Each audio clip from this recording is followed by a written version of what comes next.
Hey guys, welcome back to my YouTube channel. I hope everyone's doing great. So today I'm going to show you guys how I made this delicious jerk chicken rasta pasta. Very easy recipe. So let's get right into it. I'm starting off by seasoning my chicken first. So we're going to go ahead and mix all our seasonings together and then add it to our chicken. I'm starting off with around 1.5 teaspoon of black pepper, around 1.5 teaspoon of adobo all-purpose seasoning, 1 teaspoon of onion powder, 1 teaspoon of Jamaican jerk seasoning, that's the powdered one, and we're gonna go ahead and add half teaspoon of black garlic seasoning. Now we're gonna add 2 tablespoons of jerk seasoning, and this is more like the marinade. So we're gonna go ahead and mix everything together and add it to our chicken and rub it in. Make sure that everywhere is seasoned properly. So you guys might have noticed that I did not use any salt. I'm really trying to limit my intake of salt these days, but please feel free to add salt if need be. Now we're just gonna go ahead and add our seasoned chicken breast to a Ziploc and let it sit in the refrigerator for around 30 minutes while we get our other ingredients ready. So for this recipe, I'm actually making my own Alfredo sauce, and we're using 1.5 cup of heavy cream, 1 stick of butter, which is 8 tablespoons, and 8 ounces of fresh Parmesan cheese that we're gonna go ahead and grate. You guys can use pre-made Alfredo sauce if you're not up to doing all this. A very good brand is Bertillo's, but let me just tell you that making your own Alfredo sauce is gonna make it so much richer, and it's just gonna be some fire. So I'm just gonna go ahead and set my Parmesan cheese to the side, and we'll get back to it in a minute or so. And let's get our bell peppers ready in the meantime. I'm using a red, yellow, and green pepper, and these are actually the color of the Rastafarian flag in Jamaica, hence the name Rasta Pasta.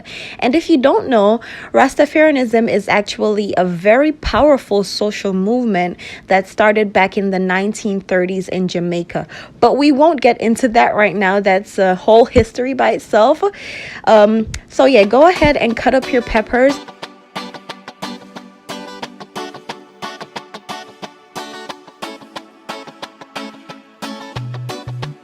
So I'm not going to cut them too short nor too thin because we're going to saute them for a little bit, and we want to retain as much flavor and crunchiness.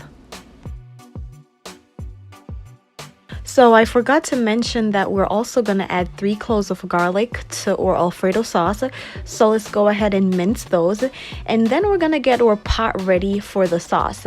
So let's go ahead and put the pot on medium flame and let that heat up a little bit.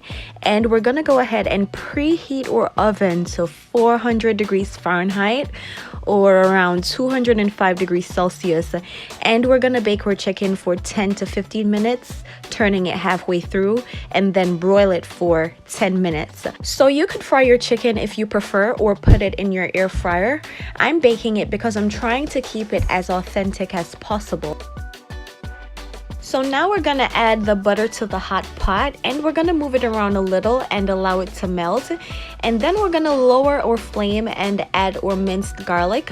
Please make sure that the flame isn't too high because the worst taste is burnt garlic. Now we're just gonna let that sit and saute and sizzle for a little bit, and then we're gonna go ahead and add our heavy cream. This is basically the base of our sauce. So you want to make sure that you mix your heavy cream in with your butter so that it combines really well. And then we're going to allow it to boil, and then we're going to lower the flame and allow it to simmer and cook for a few minutes until it gets a little thicker.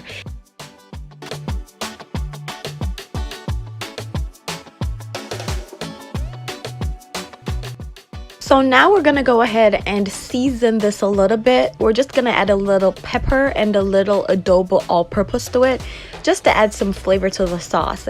So you can use whatever seasoning you have. And then we're gonna mix that in, then gradually add our grated Parmesan cheese, and just keep on mixing because the cheese is gonna obviously make it get thicker.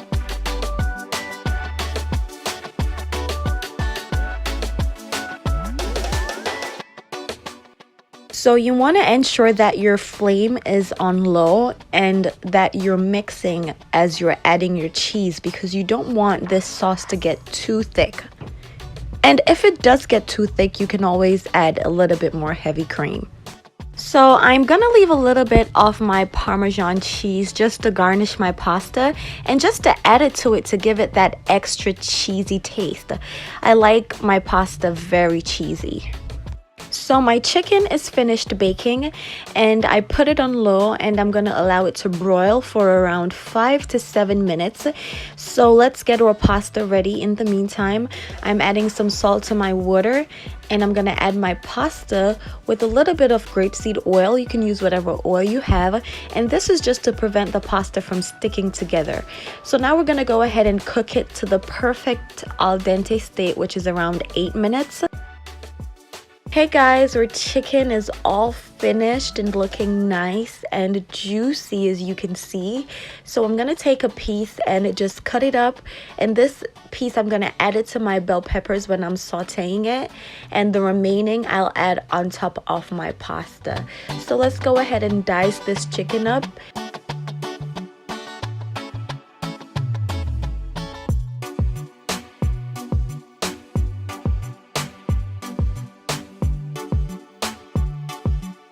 Now we're gonna add our skillet to medium flame and allow it to heat up a little bit, and then we're gonna add some oil to that and allow the oil to get a little hot, and then we're gonna go ahead and saute our peppers. I'm just letting it saute for around a minute or so, and then I'm gonna go ahead and add my chicken to it and just move it around a little bit and let it sit together for about a minute or so again. Now we're gonna pour in our Alfredo sauce and mix that in really well. We have to make sure that everywhere is coated, and then we're just gonna let it sit and simmer in the sauce for 2 minutes or so, because we want to make sure that the flavors are incorporated together. This is smelling so delicious right now. I wish you guys could smell my kitchen. So we're just gonna let that sit, and then we'll add our cooked pasta. Before I add my pasta, I'm just gonna go ahead and add a drop of the jerk marinade to this, and this is gonna give it a kick because this has a little bit of spice to it. So it's gonna add some flavor and some spiciness. And just mix that in and go in with the pasta and mix that in really well. You want to make sure that everywhere is coated with the sauce, and we're just gonna let it sit for a few minutes on low and let the flavors do its thing. Okay guys, so my jerk chicken rasta pasta is all finished. It was sitting on a very low flame for about 3 to 4 minutes, but this is the end product, guys. It's smelling and tasting so delicious. Like, it's so flavorful right through. You guys will not regret using this recipe. So I will go ahead and add the ingredients in the description box below. I really hope you guys enjoyed this video, and thank you so much for watching. Please remember to like and subscribe. Until next time.